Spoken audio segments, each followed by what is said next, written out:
Tunadhaminiwa na Magnus Secondary School. Ni shule ya bweni na kutwa kwa kidato cha kwanza hadi cha 4. Ni shule bora yenye mazingira tulivu ya kujisomea. Habari njema kwa sasa ni kwamba Magnus wanatoa ufadhili wa ada ya masomo. Ni vizuri ama ni vema mzazi ukampeleka mtoto wako Magnus Secondary. Ndio msemaji ambaye mashabiki wa timu yangu wakiwa na nidhamu kubwa. Siku ya kesho tutakwenda Benjamin Mkapa kufurahia mechi za Champions League. Na kwa nafasi yangu kama mwenyekiti wa wasemaji, nichukue fursa hii kulipongeza shirikisho la mpira wa miguu barani Afrika kwa uamuzi wao wa busara wa kudili na wahuni kwenye mpira. Mimi kama mwenyekiti wa wasemaji barani Afrika, jambo hili limenifurahisha na linaonyesha kwa kiasi gani CAF hawana muda wa kucheka na wahuni wowote katika football. Kileta uhuni, CAF watashughulika na wewe. Na sisi kama Young African Sports Club, tukiwa klabu yenye nidhamu, mashabiki bora, mashabiki wa mfano, kesho tutakuwepo Benjamin Mkapa kwa ajili ya mchezo huu wa CAF Champions League. Ajenda yetu ya kwanza nimesema ni mchezo huu wa hatua ya kukaribia. Mchezo wa kwanza tumecheza Angola, tumeshinda kwa goli 3-0.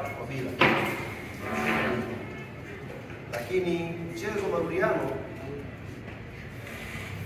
ni siku ya kesho na utaanza majira ya saa 11 kamili jioni. Wageni wetu tayari wameshawasili nchini. Waliingia siku ya jana majira ya saa 10 jioni. Wamesha enjoy hewa ya Dar es Salaam na mmewasikia hapa kwenye press conference yao. Bado hawajakata tamaa. Bado matumaini yao kwenye kupindua meza yako juu kweli. Wanaamini wanayo timu ya kuja kuishangaza Afrika kwa kupindua magoli 3 Benjamin Mkapa dhidi ya Young Africans. Jambo zuri na mentality nzuri kipira na linatusaidia sisi kama Young Africans Sports Club kuto kubweteka hata kwa 1%. Tumeshinda goli 3, yes, lakini bado hatujafuzu kwenda kwenye hatua inayofuata. Tunafuzu vipi? Ni kwa kuzimaliza dakika 180. Mchezo nyumbani rejea. Utamu wa mchezo huu umeongezeka kidogo, kuna flavor inaongezeka kwenye mchezo huu. Tumecheza mechi ya ngao ya jamii, tumeshinda goli 1-0. Yanga haichezi vizuri. Tumecheza ugenini dhidi ya Weleti ya Angola, tumeshinda goli 3-0. Yanga haichezi vizuri. Tumerudi kwenye ligi dhidi ya Pamba, mechi ya kwanza tumeshinda goli 3-0. Yanga haichezi vizuri. Na hali maoni ambayo yametoka kwenye platform mbalimbali. Wako wana Yanga wanatoa hayo maoni, wako waandishi, wako wachambuzi, wako watu wasiojua hili wala lile, nao wametoa maoni yao. Na sisi kama taasisi tumepokea maoni yote. Yale ambayo ni mazuri tumekwenda kuyafanyia kazi, yale ambayo tuliona hayana maana tumeachana nayo. Sasa mazuri ni yapi ambayo tumeyafanyia kazi? Kilio kikubwa cha watu ambao walikuwa wanaifuatilia Young Africans Sports Club ni kwamba Yanga hachezi ule mpira wake. Kuna kitu kama kwenye mfumo hivi hakijakubali bado kuna vitu watu walikuwa wanaviexpect kwa Yanga bado hawajaviona. Niko hapa kuwahakikishia mashabiki, wanachama, wapenzi wa klabu hii na Watanzania kwa ujumla wanaopenda mpira, mfumo tayari umekubali.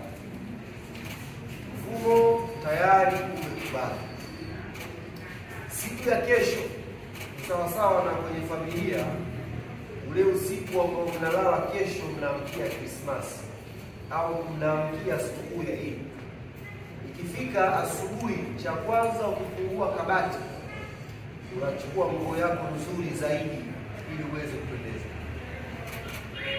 Na sisi hivyo hivyo, kesho Roman Falls ameingia kabatini, amechukua nguo yake ya kupendeza. Na kesho ile kiu ambacho mko nacho, ile shauku ya kuiona Young Africans zikiwa ifungulia booster zote, kesho Benjamin Mkapa ili jambo linakwenda kuonekana 100% na watu.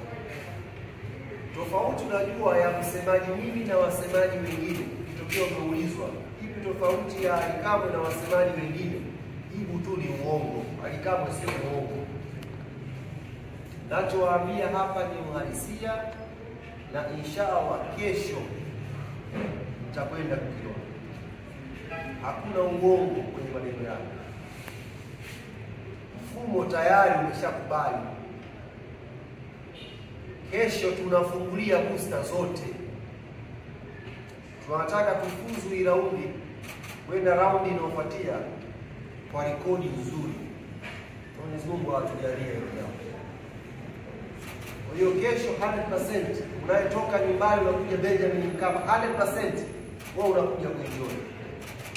Nilikuwa kwenye mahojiano asubuhi na kituo kimoja nikawaambia, kama hamtaona kesho kitu cha tofauti Benjamin Mkapa Jumatatu, sio mnipige mniwambe makofi mtudanganye nchi nzima. Kama na nyinyi mko mji Jangwani hapa kuanzia saa 6 mpange foleni kila mtu wa. Mimi nimehudhuria session zote. Jana pia nilikuwa hapa na leo inshallah tutakwenda hapa. Yako mambo ya kimpira ambayo sitaki kuzama sana ndani kuelezea, kwa sababu wanasema wenyewe anayetaka kuelewa hata usipomuelezea ataelewa, na asiyetaka kuelewa hata umuelezee vipi haelewi tu. Ziko factors za kimpira hapa ambazo watu wanaojua football walikuwa wanaelewa kwa nini Yanga walikuwa hawafungulii booster vizuri. Niwagusie kidogo hapo tena. Niwagusie kidogo. Sisi kocha wetu kalipata timu yake yote kwa maana ya wachezaji wote tarehe 11 mwezi huu. Yaani maana yake wachezaji waliokuwa kwenye CHAN, wachezaji waliokuwa kwenye timu za taifa kwenye FIFA break ya tarehe 1 mpaka tarehe 10. Timu yote kaipata tarehe 11. Tarehe 12 alikuwa na mechi Yanga Day. Na ile mechi ukiangalia kitakwimu wachezaji ambao wamecheza muda mrefu ni Frank Yasiki na Bakari Mbuyi.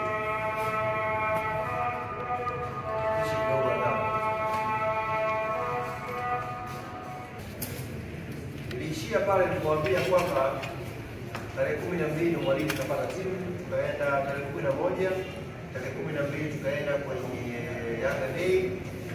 Ilikuwa ni mechi ya kushowcase wachezaji ambao tumewasajili dakika 30, dakika 20, dakika 15, wanachama na mashabiki wetu waweze kuona hao wachezaji.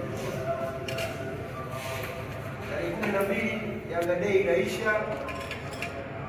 Tarehe 13, 14, 15 kuna mechi ya ngao ya jamii. Na sio tu mechi ya ngao ya jamii, kuna Kariakoo Derby. Unajua kuna tofauti. Ngao ya jamii Yanga inaweza kacheza na Fountain Gate, kacheza na Singida, kacheza na Azam. Ni mechi tofauti. Ngao ya jamii Young Africans zikicheza na Simba Sports. Hiyo ni derby. Baada ya derby, siku 3 baadaye tukisafiri kutoka hapa nyumbani Tanzania mpaka Angola tarehe 19, Yanga inacheza mechi ya kwanza ya Champions League. Kiangalia ratiba plus safari ya kutoka hapa kuelekea Angola ambayo timu tarehe 17 imefika iko hoi. Sababu dabi imeisha hapa, tushamshona mtu, watu kurudi nyumbani, wamechukua nguo, wamekuja airport. Jiografia ya Afrika wote mnaifahamu. Kutoka hapa saa 10 unafika Ethiopia saa 2 na kama saa 3 4 pale kusubiri transit. Watu hawajalala. kutoka kwenye mechi ngumu, wamefika pale, wamekaa airport 3 hours mpaka 4 wako pale. Baada ya hapo wanachukua ndege, wanaingia Angola. Tayari siku imeisha, hakuna mazoezi. Tarehe 17 Yanga imefanya mazoezi. Tarehe 18 inakuwa mazoezi ya kwanza na ya mwisho. Alafu timu inaingia uwanjani na mshona mtu goli 3 pale kwake. Mimi nitegemea watu wangepata wasiwasi na hofu checheto hivi, kwamba hii timu inafatiki, imesafiri away, imemshona mtu goli 3. Natarajia watu waogope, lakini watu wako kama kawaida hivi. Na sisi technical hatukutaka kuingia kwenye ule mjadala kuanza kujibishana. Okay, Yanga imecheza vibaya, sawa.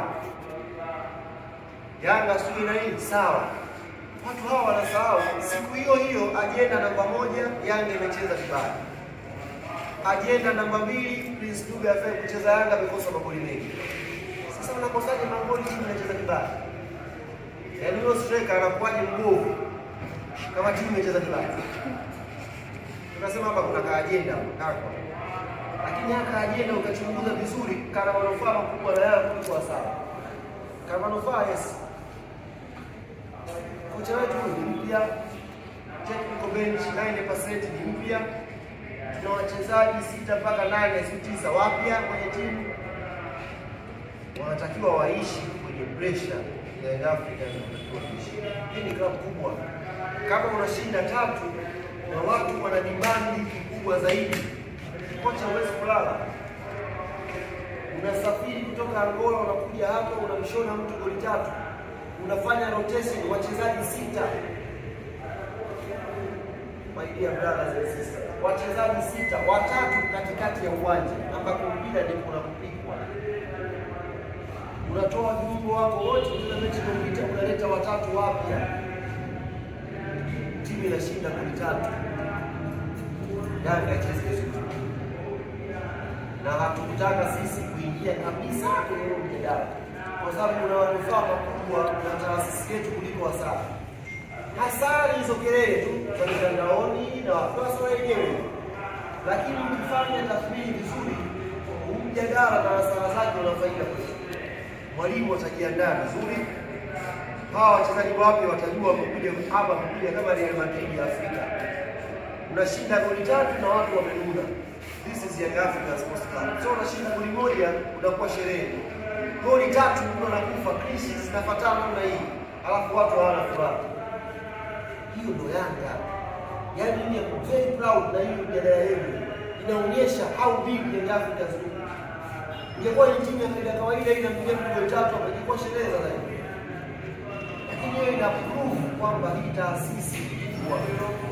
Young Africans ndio Real Madrid ya hapa Afrika. Kwa Tanzania hapa ndio kioo cha ubora wa mpira.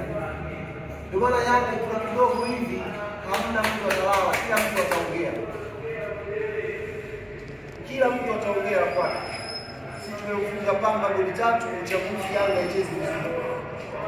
Iko timu moja hapa imecheza na watu 11 tu, hamna sabu. Bwana bichi zimependeza. Wengine kwa kwenye bichi mtu anachambua bichi. That's the difference. Yaani hiyo ndio tofauti ya Young Africans na timu nyingine. Na sisi we are happy na hiyo mijadala. Endeleeni, inatumotivate na inaijenga timu kwa imara zaidi. Kwa hiyo kesho, kwa hizi wiki mbili ambazo mwalimu amekaa na timu yake ya safari nayo, ameshajua nguo yake ya sukuni hii. Na ametuambia viongozi kesho tunakwenda kuivaa nguo yetu ya sukuni. Na ndiyo maana tumekuja na slogan inayosema mfumo umekubali. Tumesha test vitu, tumeshakubali. Kwa hiyo kesho inshallah tunakwenda kufungulia sasa booster zetu. Na ndio maana na uhakika 100%. Msipoona mafuriko kesho, pangeni foleni hapo. Wote na unaonisikia pangeni foleni hapo. Unaniwanga makofi moja moja. Mtudanganye mtusidanganyaje. Sababu najua mpira na naona kesho tunakwenda kucheza mechi kweli. Tunataka tu qualify kwenye hii round inshallah, kwenda round ijayo kubwa na kibabe. Kwa hiyo waombe mashabiki na wanachama wa klabu hii ya Young Africans. nyie ni washabiki wenye nidhamu, ni washabiki bora, mmepata nafasi ya kipekee.